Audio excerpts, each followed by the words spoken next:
ओम नमः शिवाय। स्वागत है आपका इस चैनल पर। आज की वीडियो में हम बाबा अमरनाथ की कथा सुनेंगे। केदारनाथ से आगे है अमरनाथ और उससे आगे है कैलाश पर्वत। बाबा अमरनाथ को आजकल बाबा बर्फानी भी कहा जाता है।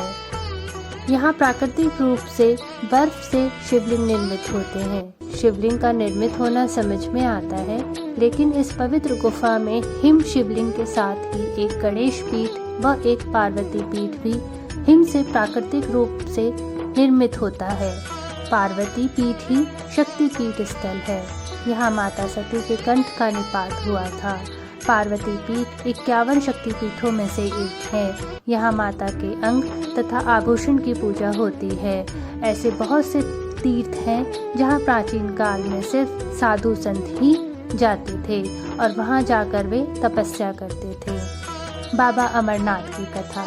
बोले अमरनाथ भगवान की जय। इस पवित्र गुफा में भगवान शंकर ने पार्वती माता को मोक्ष का मार्ग दिखाया था। इस तत्व ज्ञान को अमर कथा के नाम से जाना जाता है, इसलिए इस स्थान का नाम अमरनाथ पड़ा। यह कथा भगवती पार्वती तथा शंकर के बीच का हुआ संवाद है। यह उसी तरह से है जिस तरह कृष्ण और अर्जुन के बीच संवाद हुआ था। माता सती ने दूसरा जन्म हिमालय राज के यहाँ पार्वती के रूप में लिया। पहले जन्म में वे दक्ष की पुत्री थीं तथा दूसरे जन्म में वे दुर्गा बनी।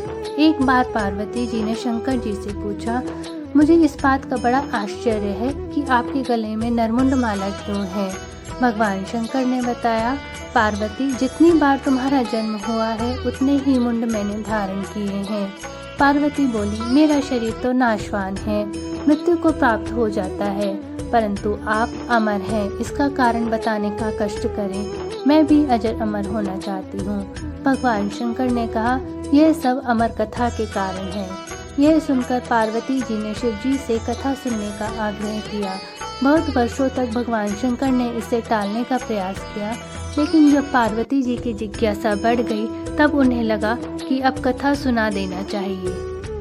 अब सवाल यह था कि अमर कथा सुनाते वक्त कोई अन्य जीव इस कथा को ना सुने। इसलिए भगवान शंकर ने पांचों तत्वों पृथ्वी, जल, वायु, आकाश और अग्नि का परित्याग करके इन पर्वतमालाओं में पहुंच गए और अमरनाथ गुफा में भगवती पार्वती जी को अमर कथा सुनाने लगे। अमरनाथ गुफा की ओर जाते हुए वे सर्वप्रथम पहलगाम पहुँचे। वहाँ उन्होंने अपने नंदी मतलब बैल का परित्याग किया। तत्पश्चात चंदनवाड़ी में उन्होंने अपनी जटा मतलब केशों से चंद्रमा को मुक्त किया। शेषनाग नामक झील पर पहुंचकर उन्होंने अपने गले से सर्प को भी उतार दिया। प्रिय पुत्र गणेश जी को भी उन्होंने महागुणस पर्वत पर छोड़ने का निश्चय किया। फिर पंचतरणी पहुंचकर शिवजी ने पांचों तत्वों का परित्याग किया। सब कुछ छोड़कर अंत में भगवान शिव ने इस अमरनाथ गुफा में प्रवेश किया और पार्वती जी को अमर कथा सुनाने लगे। जब भगवान शंकर इस अमृत ज्ञान को भगवती पार्वती को सुना रहे थे तो वहाँ एक शुक हरा कठफोड़वा या हरी कंठी वाला तोता का बच्चा भी यह ज्ञान सुन रहा था। पार्वती जी कथा सुनने के बीच बीच में हुंकारा भरती थीं। पार्वती जी को कथा सुनते सुनते नींद आ गई और उनकी जगह पर वहाँ बैठे एक शुक ने हुंकार भरना प्रारंभ कर दिया। जब भगवान शिव को यह बात ज्ञात हुई तब वे शुक को मारने के लिए दौड़े और उसके पीछे अपना त्रिशूल छोड़ दिया। शुक जान बचाने के लिए तीनों लोकों में भागता रहा। भागते भागते वह व्यास जी के आश्रम में आया और सूक्ष्म रूप बनाकर उनकी पत्नी वटिका के मुख में घुस गया। वह उनके गर्भ में रह गया। ऐसा कहा जाता है कि ये 12 वर्ष तक गर्भ के बाहर नहीं निकले।